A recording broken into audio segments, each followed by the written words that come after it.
Hey, Mom. Alright. Let's go on another ride. I was thinking... Hey, Greg. I was thinking we should go along the beach. But first we have to get there. So we should go back along this path. Because doing the same route backwards always looks different.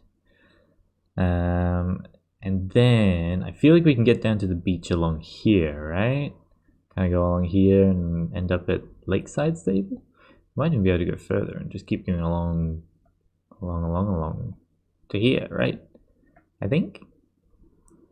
Guess we'll have to find out how long that takes. Because the last one was nearly half an hour from wetland to here. Yeah. All right. Let's get started, Greg.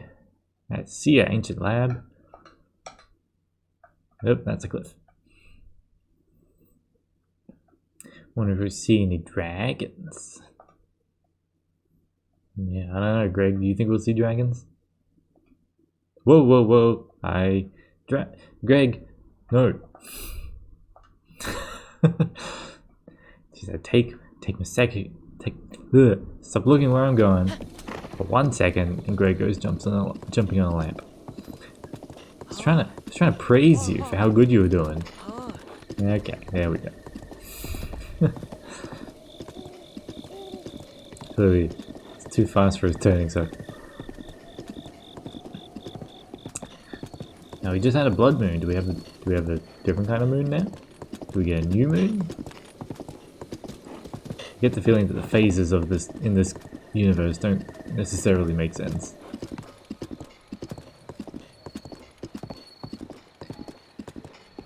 Oh, it's back through Hateno village. Lizzie stroll.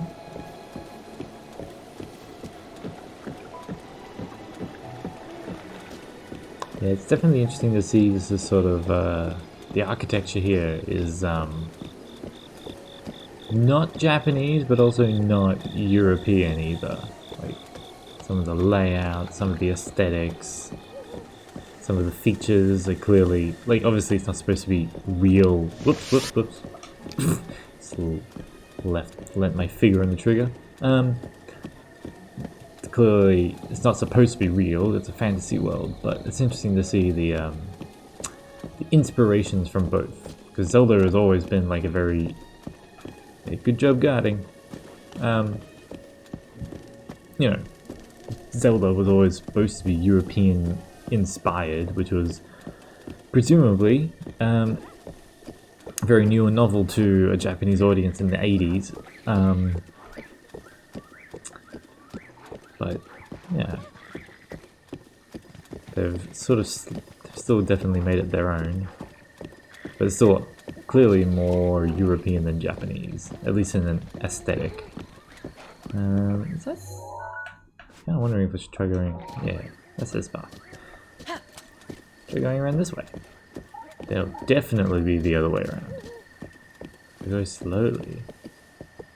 Will these people notice? Yes, they will. Alright. Let's go, Greg.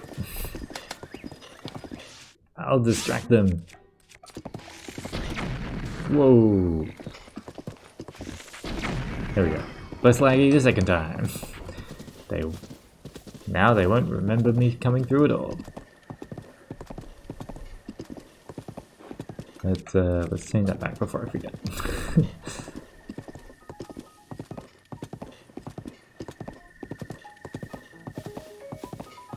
Yeah, I am hoping that in Breath of the Wild 2 there'll be more villages. That presumably there'll have been enough time between the end of this game and the time period that the next game is set in that, like, you know, there'll be more villages around and there'll be a bit more people. I guess we'll see. It could easily be like a month later or something like that. And I know that to some degree, you know, this game was originally built for the Wii U, which kind of wasn't wildly more powerful than the game console that came before it, and the Switch is not particularly more powerful than the Wii U. But you know, it's portable now. So you know, they've always managed to do a lot with the hardware that they make. Presumably because, you know, they make the hardware, they know its strengths. But yeah, it's like Breath of the Wild 2 is not going to be targeting the Wii U, so they can presumably do a bit more than what they could. But will they be able to have like a nice big bustling city filled with people? Who knows? Will they even fit in the universe? Also, who knows? Even if they could, would they? So, alright, yeah, good job, Greg. Going over a bridge. Yeah.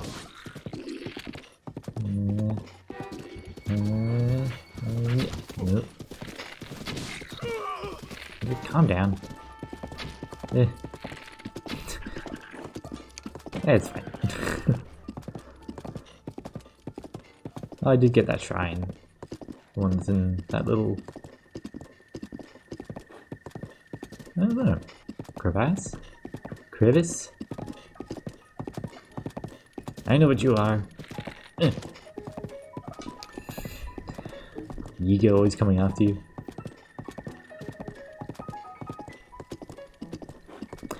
Yeah.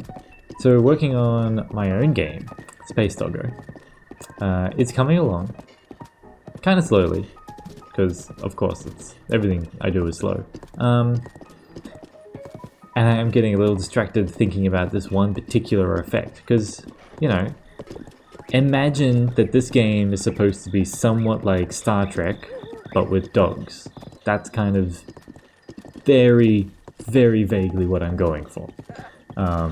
So that means, of course, that you can teleport between a ship and another ship, or a ship and a planet, and I have all that working, and I have an effect, but I kind of want to make the effect look better. Like, I've got a very vague, you know, like, there is a point where you can see the new place that you are teleporting to and the old place at the same time. And if you recall, you know, it's only a top-down 2D pixel arty game. So it kind of works, but I'm still doesn't look really good. And that starts to become like a really technical problem, technical artistry problem to solve. Is like, not only can I imagine what it should look like, can I also make it look like how I want to look, how I'm imagining it. And I'm having kind of problems on both fronts of, can I imagine something that looks good, and then can I make it? So, on top of that, I don't need to be worried about one special effect in a game where I really don't have much of a game yet, and I should really just be focusing on, you know, the rest of the game. But yeah, I just remembered, I feel like I did show you a copy of it, but I showed you a copy of it when I was working in a different game engine called Unity. And I've since remade it, well, what little I had, I've since remade that in my own sort of custom C++ game engine. So that's been fun. I did that even though that's kind of more or less, it's definitely more work. It's also sort of less work, because there are certain things that I found really tricky to make work within Unity, because Unity just wasn't set up to do some of the, you know, like, it's good at the things it does do well. It's good at the things it was designed to do. That makes more sense. And, you know, you kind of have to work around the things that it's not designed to do. And I kind of kept encountering a lot of things that it just isn't designed for. And so when making my own little engine, I can design for that out of the gate. And so certain things that were tricky to get working in Unity were not at all a problem to get. But I had to kind of build everything around that from the start. So, yeah, it's been good. And part of that is also because I'm trying to, like, keep my skill set up as well. Like, Unity is built in C#, and that's what I do with my work, is C#. And, you know, I used to do C++ a lot. That was my job. So kind of going back and, like, keeping my skills set up so that, you know, I could get a job somewhere else. Keep my options open, basically. I mean, also ideally, I would love to be able to actually make some money off making a game, but I definitely am not going to rely on that when I've never actually finished a game. Not a game of any substance. So. But yes, that would be ideal, but I'm definitely going to keep it as a side project. Just something fun to, if nothing else, something fun, something creative, something that keeps my skills up. So, yeah. But yes, the next main goal, so the main goal of the game, because I don't know if I ever told you, is that you're a dog, which means you like to dig up things, and you're an archaeologist. So the goal is, very vaguely, there is a particular thing, there is a, you know, dogs love retrieving bones that have been thrown, or something like that. It's very vague. There is a bone that has been thrown, but not retrieved. So your goal as an archaeologist is to go find where that bone is. And along the way, you're going to find other things, other treasures and things that you have dug up. And so the point is, you go down the planets, you find things, maybe follow some clues, do some really basic puzzles, and things that you find that aren't the ultimate thing to find, the end goal, you can display on your ship, or display at a space station. So you're able to, I want to make it that like you kind of have this like, you know, Greg, it's a rock. Alright, calm down. Yeah, so I kind of want to have it that it's like, you know, you can see your own progress as you bring that along with you, you know. Like, you kind of get a similar effect in Zelda. Like, you can see, like, I've got this fancy shield on my back, and I could change that for any other number of fancy shields and fancy bows, you know? Like, you bring that progress along with you, and you can see it. So I wanted to have that as well, but in like in a space setting where it's like you've got a ship, and your ship kind of can help represent your progress as you move through the game. So that's kind of what I'm going for. Which I know probably still, yes, this is where I want to turn. It's handy having this built-in GPS. But yes, obviously I haven't really fleshed out the game. I recently watched Pre play another game that was only 2 hours long, and I was kind of thinking like that seemed like a pretty good length, like a thing that like is just long enough that you can kind of get the point across, get some of the feelings across, but you know, it's not a long-term investment, which means not only is it easier to sort of get somebody in, it's not like you're going, hey, here's a new game, there's 80 to 100 hours of content, that's a time investment. You know, it's much easier to get someone to play like, here's a game that's like short and sweet. And it's also obviously going to be easier to make. You don't have to make 80 to 100 hours of content, which I was never planning on doing with any of the games I've made. But I did always have in the back of my mind that I wanted games to have like good replay value and like, you know, use procedural generation to allow for, you know, like new areas and new content just generating all the time, which is definitely still something I want to do, but I feel like I should try making a game that isn't that. So, yeah. And I feel good about it, because I've told this concept to some friends, and they like it. They don't immediately assume people who are fired sent dogs into space. So, I think maybe I'm talking to other people who are used to playing games that have like cartoonish settings. Oh, hey friend, what you doing? Greg, oh god. It's fine, we'll go a little faster. I'm trying to aim while Greg is also turning. Where was I going? So I'm aiming for the start of the beach, right? Which means I'm gonna go through here, right? Yeah, past Highland Stable, around, yeah. Yeah, checks out. Yes, let's not speak of the time when Greg accidentally died, but that's okay, that was an alternate timeline where I also died. So, it's okay.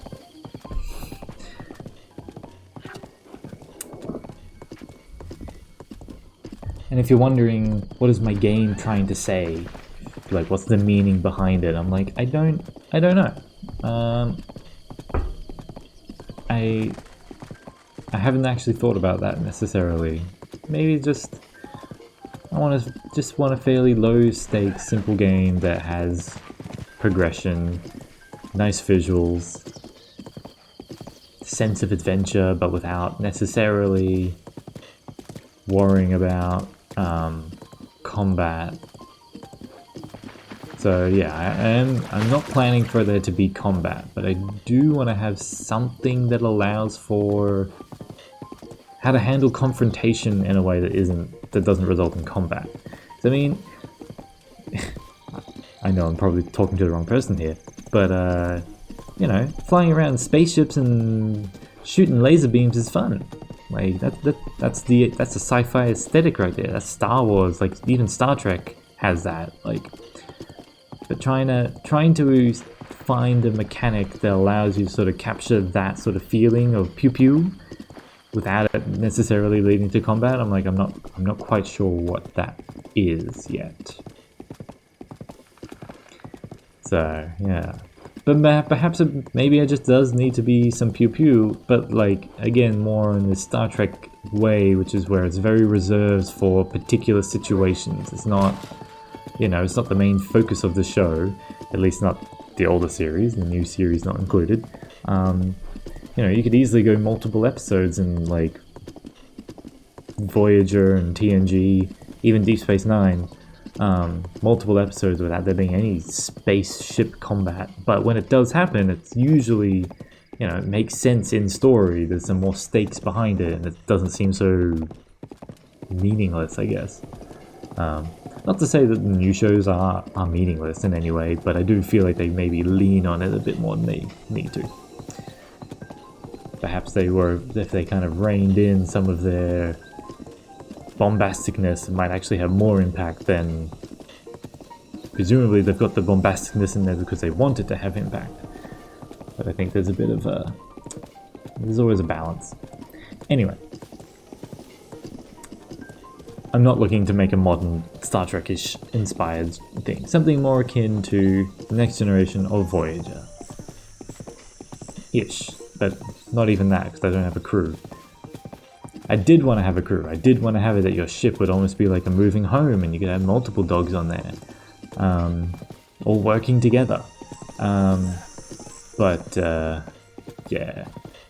I think for scope reasons, I should really rein that in. I can see the beach. We're getting close to the beach. Where does that path go? That heads to like down here. Yeah, I remember that. Definitely feel like this is the less commonly visited area of the game, because there's not much in the way of shrines. There's no divine beasts here. Like the nearest divine beast is that one. Yeah. Humpy camel.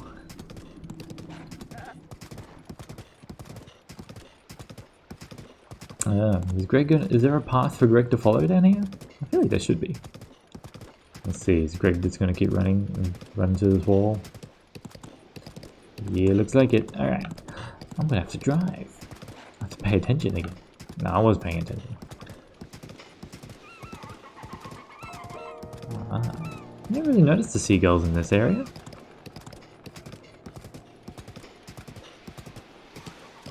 Alright, we're at the start of our beach trip. Well, I was thinking, might cut it here, just to make this, you know, instead of one insanely long episode, and then we'll just have one episode where it just focuses entirely on being like, we're at the beach. Alright, cool. See you in the next one, Mum. Love you.